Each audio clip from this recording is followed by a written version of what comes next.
So, Krangled Passive Tree event is happening, and let's talk about that. I got a POB, I got a bunch of plans for you, basically, I'm going to share my thoughts on a variety of different plans for the event, and maybe that's helpful for you, maybe it's not. Who knows? Also, it depends largely on what you want to do. By the way, I'm totally aware that the best way to do this is just wait a day or two, right? And then the tree is going to be revealed and somebody is going to make a build that easily gets you to, like, I don't know, level 95 or something like that, or wherever you want to go, or let it be 50. But that's not about that, right? For that you have to wait a day or two. I think the more fun part about the event is to try yourself, right? So, quick recap on how the event works. It's like a new league thing. You don't take anything from before, and your entire passive tree is scrambled. That means every node here, right, is randomized, right? Every small node will stay a small node, but a different one, or potentially a different one. Nodes can actually stay exactly in the same place. At least it was that way the last time. That is technically possible, but it's random. So every small thing is replaced with any other random small thing. I still believe that every one of them is still there, so it has the same chance of like existing, right? Same with these notables. They're also all scrambled, but in the same place is still a notable, just a random one. For masteries, it's a bit different. They are also scrambled, right? In a mastery spot is a mastery, but let's say a protection mastery right here.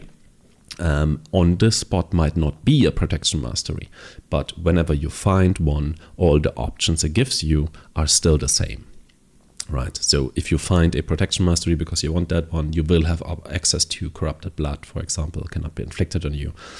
Same thing. So that's kind of relevant, I feel like. Same thing with your ascendancy.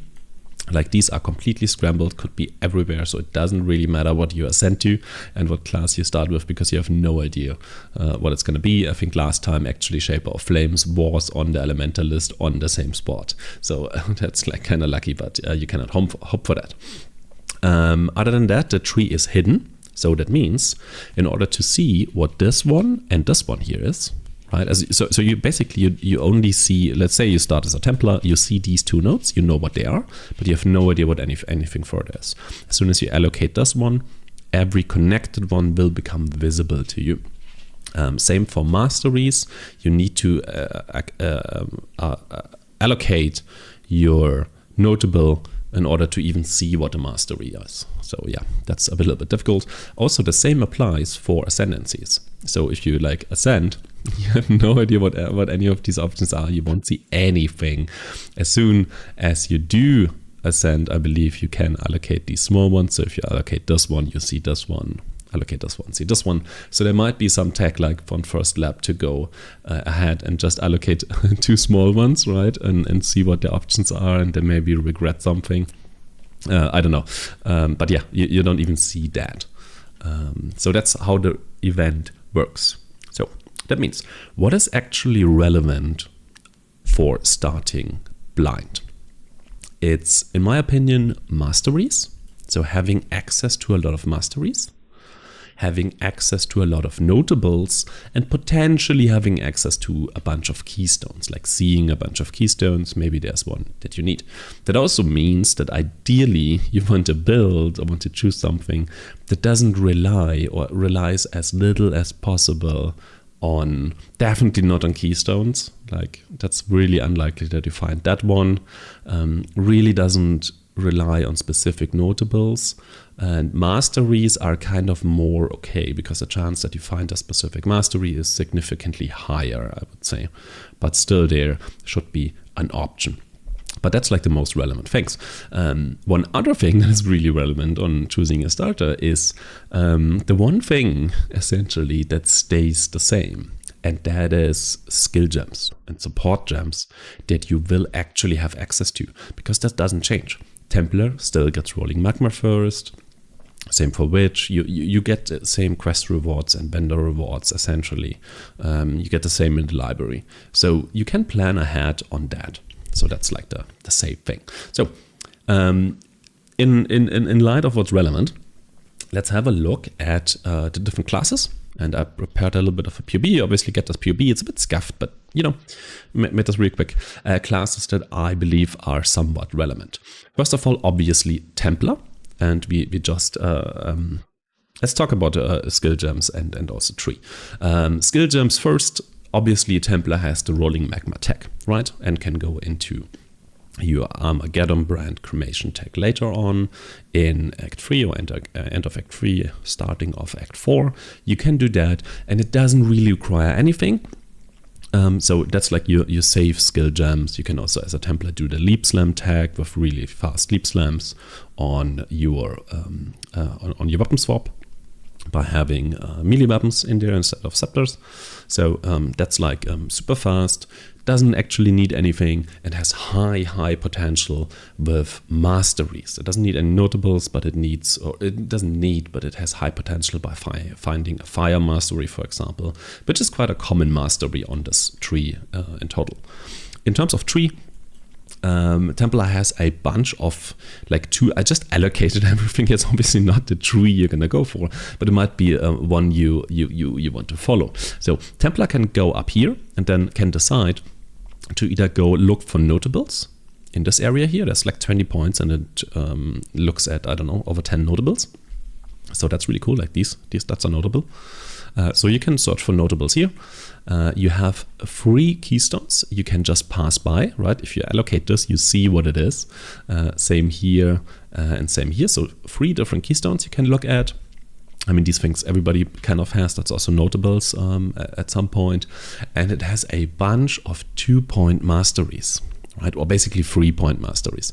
It's like 2-point notables that also show you a mastery. And for that, it has like a ton of them in this upper area here. So you can look for masteries there, and especially for the Templars or the rolling magma ones, but let's talk about that later. There are some specific masteries that are really good. So Templar, super solid, definitely a fine start. Let's talk about Witch first. Witch, very similar actually. It also has a bunch of notables like instantly here if you want to look for that.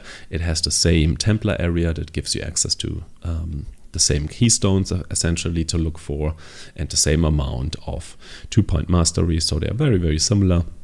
And then even more, obviously more notables down here, but the same would be true for Templar, right? Templar, if you go into the mastery action, you can also hop over to Witch to look for even more notables, kind of same thing. In terms of skill gems, Witch is the same. It also has the rolling magma into cremation tech. So yeah, as a starting point, really cool. I think on top of that, Witch is a little bit better in terms of long term, because you go closer to detonate that ignite, because you just have more access there to skill gems. So other than that, there is let's do this one maybe first.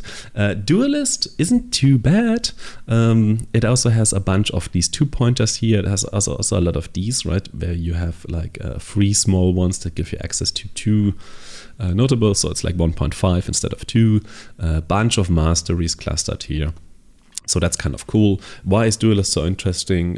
Because steel skills, like splitting steel and whatever the other one is with 2-handed weapons that you can upgrade, is basically guaranteed damage. So if you don't feel like being a caster and you want to go, I don't know, more like steel skills are more your thing, you could go with Duelist. It's not too bad either in this case. And the last one is Ranger, or more specifically actually Shadow. It depends a bit what you are looking for, what you want to do, but in this area, so like Shadow and Ranger, they're kind of the same, to be fair. You have this basically, if you want to be a Ranger, let's do this. You have on both ways, you go instantly into this huge area with masteries. Like I think Ranger is like the best one for masteries, and the Shadow area is probably kind of the best one for notables. So kind of you could make an argument that just on the tree, possibly like the possibilities to find stuff on the tree quickly, maybe Shadow is actually the best choice, even though between Shadow and Ranger there's like no difference, because if you go down from Shadow, you have instant access to these notables, and then the masteries. As a ranger, if you want the masteries first anyway, you just go through it, check those, and then you gain access to the notables. So it doesn't really matter. Shadow comes out slightly ahead. In terms of skill stuff, I mean, there's the poison things, I guess. There's technically also something like Stormblast Mines, Orb of Storm stuff here on this guy, and technically on the Ranger there is like shadow damage over time stuff, like Caustic Arrow, and then potentially Poisonous Concoction. Even though with Flask Sustain and needing dot multi and stuff, I'm not entirely sure if that is a good idea. But technically, you can have a lot of half flask. It's like with the available gems, it should be fine. Actually, I wouldn't highly recommend it because I didn't try it and didn't put too much thought in it. But it should be okay. And as said, there is a lot of masteries, so finding like a flask mastery might not be too hard, even though the notables might be a bit more difficult. So yeah, that's like the classes you have, I would say. So basically recap, it's like Templar and Witch, Ranger and Duelist are more the outlier ones with, or Ranger and Shadow, with Shadow being probably having the best tree. And let's talk a bit about that, what you could do with that, right? What you could do with all these options here. This is a little bit scuffed, but I did write down some thoughts and some ideas. So kind of, let's use the TLDR here, is if you just want to be level 50, right? You don't care about anything else, you just want the mystery box. Keep in mind there are 3 events, but only 2 mystery boxes. So if you only want these 2 and want them quickly, then probably the Krangled event isn't necessarily the best one to get the 2. But however, if you just want the 50, I would highly recommend to go either Templar or Witch with Rolling Magma. I wouldn't even Ascend, just don't even bother doing labs. Just run Rolling Magma Flame Wall tag. I would not even go the Armageddon brand Cremation tag. Maybe you could link Armageddon brand in the same links as you have your Rolling Magma if you get a 4 link, right? So you have like Rolling Magma, Armageddon brand with Cremation and Elemental Prolif, and then be fine. Or replace that with Ignite Prolif if you are, if you get that in Act 4, something like that. And then just go get to Chamber of Innocence and grind out level 50 there, right? Don't even kill Kitava, don't Ascend, don't swap your skills. Should be powerful enough, especially if you find a Fire Mastery. So that's like basically the simple Templar here. It can also be a Witch, doesn't really matter. Would probably go Templar actually, because you do get the technology of Leap Slam by using, I have this in the items here, like a very fast sword, a very fast axe, right? And then you craft added fire damage to spells on that. As soon as you can in Act 3. So yeah, that's like the super easy one. That's what I would do, essentially. If you want to go a bit further, right, if you're actually aiming for 95 or 80 or something like that, I would actually start as a Witch, and aim for Detonate That, Ignite, right? On that thing, you would Mule a Templar to get Rolling Magma and Elemental Prolif. You would use I'm Exile's POB. I'm gonna link you. It's like in here. I'm gonna link you. I'm also gonna link you the video. Anyway, but he has like a POB there. The differences are, let's look at this POB real quick. Obviously ignore the tree, right? But interestingly enough, if you look further, like the start of this is a Rolling Magma stuff. He has like all the links in here, right? Oh, no, don't go Stormblast, like Rolling Magma Combustion, like all the stuff. This is all free. And what you're looking for, ideally, again, you're looking for a Fire Mastery with this increased damage with hits against ignited enemies. Really good. And as a Witch, you don't even bother dealing with the Leap Slam tag because you won't have Leap Slam. So that's like really, really easy. That's the only mastery you would be looking for in this area. And other than that, a little bit later, if we look at, obviously Armageddon Cremation uses the same stuff, but later on, if you get to that, if we look at the DD Respec tree, which is like a 70 or something probably, yeah, like if you look at the masteries and keystones, there's like essentially nothing that you need. The issue is that it uses Shaper of Flames. Like this one is great, but you don't need it. This one is great, you don't need it. But this one, Shaper of Flames, is really, really good because you have this ignite chance, right? So if you go for detonate that, obviously you're looking for damage over time, multiplier stuff, fire stuff, things like that. You need more chance to ignite. You can probably also link it to combustion, to be fair. That also should help. Or whenever you find like small things, small nodes or notables or something that have ignite chance, get your ignite chance up. Because with this one it's 100%, so this tree doesn't look for any, right? Because why would you? So in that case, just up that. And then you get pretty much the same as this. Other thing you won't have, you obviously probably won't have EO, fine, not required. You will not have Eldritch Battery, probably at least. So that means you can run significantly less auras in this entire setup. And you obviously don't have the double curse and you don't have the reservation efficiency. So it's like less auras, less curses and less keystones. But other than that, this should function entirely fine, right? So I link you this thing. So if you want to go further, I would go by this POB. You can go same skills and just adjust the tree. Basically, if you look back, try to find the fire mastery and then, yeah, everything else doesn't really have a mastery. There's another one, which is nice, but not required. Same here. There's nothing except for the reservation efficiency. But yeah, do that if you want to be, to go really, really far. That's my recommendation there. Other than that, you could probably go Poisonous Concoction on Ranger or Shadow. That should work out kind of fine. I believe it might be cool. Yeah, it's a bit risky. Maybe don't. Steel skills, standard steel skill stuff on a Duelist is probably fine because you just get these skills. It's probably fine.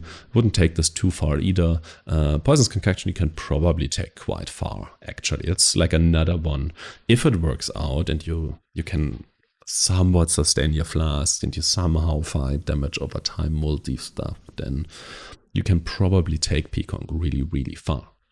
So, other than that, you could, with that Ranger tech here, or Ranger Shadow tech, you could go ahead and go with the Ranger Shadow thing, go into the masteries, and maybe also into this, or just start on the masteries and see, do you find Flask Sustain?